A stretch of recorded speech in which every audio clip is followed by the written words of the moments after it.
Right, we're with Welling Town Chairman Kevin Oakes after a 1-1 draw at Elmstead. But this is going to be the first ever regular feature this season, Kevin, where we have a club roundup at the end of every month, basically the end of August. So we'll quickly talk about today on Monday, and then we'll lead on and talk about the rest of the club. So your thoughts on the draw today? Yeah, I'm pleased with the point in the end. It's been a good start to the season. I don't think we're at our best today, and Elmstead was certainly a very good side, a lot of pace going forward. Pleased to get away with a point, if I'm honest. I don't think we were as good as we could have been. I don't want to be too critical because we've obviously had a very good start, and you're not going to play to the best of your ability week in, week out. It's just not going to happen at any level of football. So yeah, point is a good result, and we look forward to Monday. Still unbeaten going into the Monday game? Yeah, happy with that. Couldn't have asked for much more, really. Top of the league. I think how we've got here is quite well documented. We wanted to make sure that when we did get here, we did ourselves justice, and unbeaten so far on top of the league. Very happy with that, yeah. I believe the reserves are starting their campaign very shortly. They played today, first league game today, so they're unbeaten all pre-season. We know how they did today? Yeah, 2-1 win today against AFC Lewisham in the Kent County League. You're obviously happy about that, bringing in a reserve team? Yeah, Flips and the boys that he's now got working with him. He's got a couple of coaches which he didn't have last year, and a physio as well, which for a reserve team is at that level is unheard of. The job that he's done since he's come in has been phenomenal. You know, he took over what was frankly a sinking ship. Players, you know, not training and not being committed to the club, and he's brought in a host of new people that have all bought into what he's doing, and full credit to everyone involved with the reserves. It's not run like other reserve teams, if that makes sense. And is the aim still to bring through 1 or 2 players to the first team squad, or? Yeah, there's 2 or 3 in there, and the under-23s that I know the first team management have really got their eye on, and they're young. We encourage them to play good football, and things like this are about them as well. We want everybody at the club to get the same treatment. We don't want the first team will rightly get all the plaudits, the level that they're playing at, but we want the reserves and the under-23s and even the Sundays and the junior sides to all feel like they're part of the club and get the interviews and the photographs and all that kind of stuff.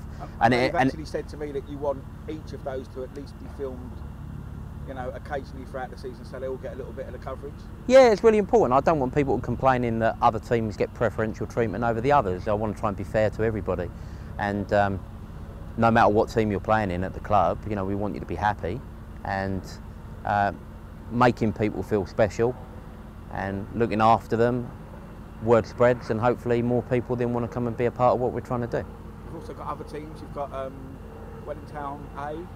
Tell us a bit about them. Yeah, so they're managed by Tristan Cropley. He's been involved on Sunday football. He's played at a decent level himself, semi-pro in Scotland, and then unfortunately got injured.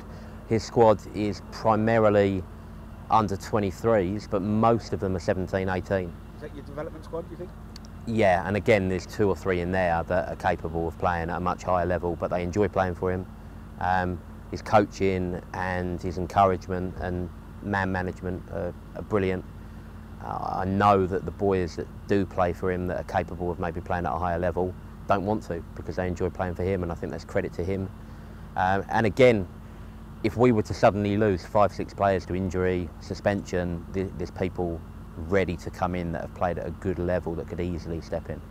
What kind of league are they playing in? They're in the Bromley and South London Football League, I think it's called. What coach is Flip's team in? Or what they're in Kent County Division 3.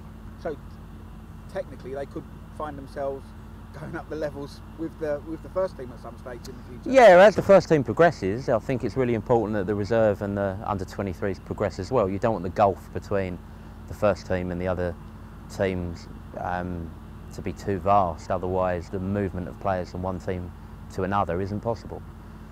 So the first team are obviously very, very eager to get out of this division straight away. I think we're capable of doing that. We're not taking it for granted, but I think if we do our jobs, we're capable of challenging.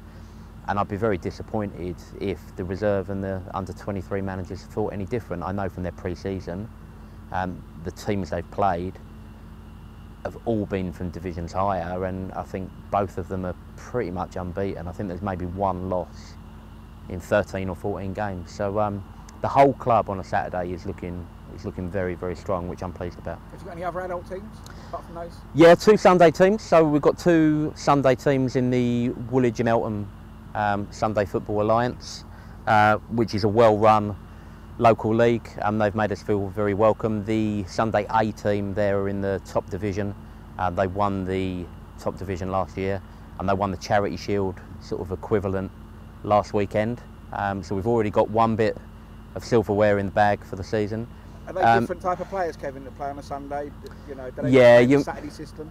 No, a couple of them. I mean, Sam Bailey, who's in the first team squad today, plays for them on a Sunday. Dammy from last season, he's got a few sort of personal issues at the moment away from football.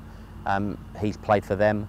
There's a lot of mix over of players, despite being Sunday football. It's a very, very good level.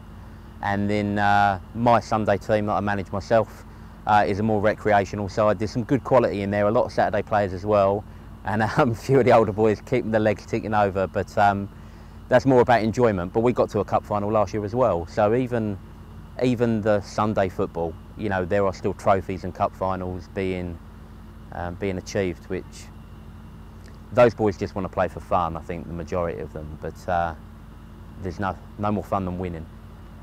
And you've actually got a couple of youth teams now, and obviously this is the start of something that I see you wanting much bigger and more youth teams and really hitting the local community and stuff like that. Yeah, definitely. You know, we've recruited heavily over the summer. We've tried to expand into youth football to help the development of the men's teams in the future and to get the name of the club out there to more people, because we haven't been around for that long. We've got an under-14s team managed by Steve Perry, who's a local referee that I'm sure a lot of people in football will know, maybe not know the name, but would recognise him. And then we've got a former player, Daniel Pazant, managing an under-11 team. They've played Man City and Liverpool academies over the summer in tournaments and beaten one of them. So we're expecting big things. At that level, it's not really about trophies, it's about enjoyment and developing the club and publicising the club and trying to do things right. And I think the biggest thing over the summer when we were recruiting the junior sides was that there's a lot of people out there that feel that junior football is overlooked in favour of men's Saturday football, and I know a lot of my Sunday boys as well were like, oh, you prefer the Saturday boys to us, and it shouldn't be like that. So again, as I mentioned earlier with you, know, I want everybody at the club to feel like they matter, no matter what your position or team or Saturday, Sunday, junior. Everybody will be getting the special treatment that they should. I was going to say quickly on that point, where do you want to be next year when it comes to youth teams? Are you looking to increase the numbers? Yeah, really want to expand. I think it's a lot easier for me and the adults at the club in management and behind the scenes to recruit senior players. You know, you talk to people and you get to know people doing the rounds. It's difficult for adults to recruit 15, 12-year-olds for an under-13 side. You know, we are to a degree reliant on inheriting maybe teams from other clubs where they're not happy, where things maybe aren't done as professionally as they should be. Can any of those teams that are at a club like that contact you to talk about next year? No, I don't. To do that at the end of the season? I don't mean it like that. We don't want to be seen to be poaching people. We actually turn teams away in the summer because we don't want to tarnish the image of the club that we're trying to create. It's not about that. Quality over quantity, I think. People that come on board have got to buy into what we're trying to do, and you know, not everybody in life is always going to be happy, but if there's people out there that want to get on board, it doesn't matter whether they're juniors, adults, coaches, physios, whatever, we'll talk to them and see if we can make something happen. And on that note, big thank you as well to Ryan Palmer. He's obviously quite well known Sunday football with his YouTube activities. He's been an inspiration and he's done a good job. I don't know where he finds the time, but you know, if you've got someone like that heading your youth structure, I think the future looks quite good. So you are looking to how many do you want next year, Kevin? What, are you trying to? Is it steady progression, or if you could get 18 next year, would you go with that? If we get 20 people that are the right people, we'll take 20. If there's 20 people and 3 of them are right, we'll just take 3. So it's got to be the right people. There is a limit on my time and patience, and I think, yeah, people that want to be a part of what we're trying to do, pick the phone up. But long term, that is the aim. Yeah. Are you happy the way the club has progressed even this season? If you look at social networking, video views, Twitter, website visits, stuff like that, and how can people sort of get in touch and keep up to date with stuff? I never thought, you know, despite planning everything meticulously, I really didn't think we'd be where we are now, but obviously I'm very pleased that we are, and we won't stop. You know, we want that good work to continue. We're on all the usual social media sites. If you're watching this, I guess you're probably on YouTube or Twitter. We've also got a Facebook page as well. Yeah, Facebook. We've had compliments. We've apparently, according to someone high up at the Sceffel League, we've got the best website in terms of content and being up to date, which I'm very proud of. So league table to update though, ain't you? Don't want to jinx it, yeah.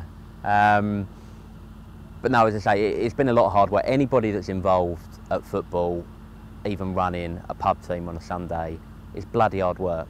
And I know that running 7 sides at the club and literally doing everything, programme, website, social media, referees, pitches, you know, it's difficult. I'm going to go home now with my pregnant girlfriend and wash the kit ready for tomorrow morning. So be washing it, are you, Kev? Yeah. No, I'll be updating the website or pretending to do something of that nature. But what's the mood then after? We'll go back to the 1-1 draw. Is it still unbeaten? Are you still top of the league? Are we still top, are we, Kev? Yeah, you know, I like winning. Obviously, everybody likes winning. I think if you're involved in sport, you know, you want to be the best you can and you want to win. I wouldn't ever go into a game happy to take a point, but I think the way that it panned out, we were on the back foot for a fair amount of that second half. Elmstead, to their credit, did very, very well. And yeah, if you look at the game overall, I think a point is something that we should be very pleased with, yeah. Well, thanks for that on the first sort of monthly chat we're going to have. And next month, obviously, we'll have a bit more details to talk about some of the other teams. You know, yep. They'll have a cup competition starting and league campaigns. And are you looking to do this every month then? Yeah, we want to do a monthly roundup of what's going on at the club. First team are unbeaten so far. Reserve started today. Obviously, they're unbeaten after 1 game, but didn't lose pre-season. The under-23s start either next weekend or the weekend after. Both of the Sunday teams start next weekend, and then both the junior teams mid-September. So we'll have plenty to talk about next month? Yeah, it doesn't matter. You know, we've got 200 people involved at the club now, and it doesn't matter who you are or which of those teams you're involved with, there'll be something for you to look at, yeah. Cheers, Kevin. Thanks for that. All right, thank you. Ta.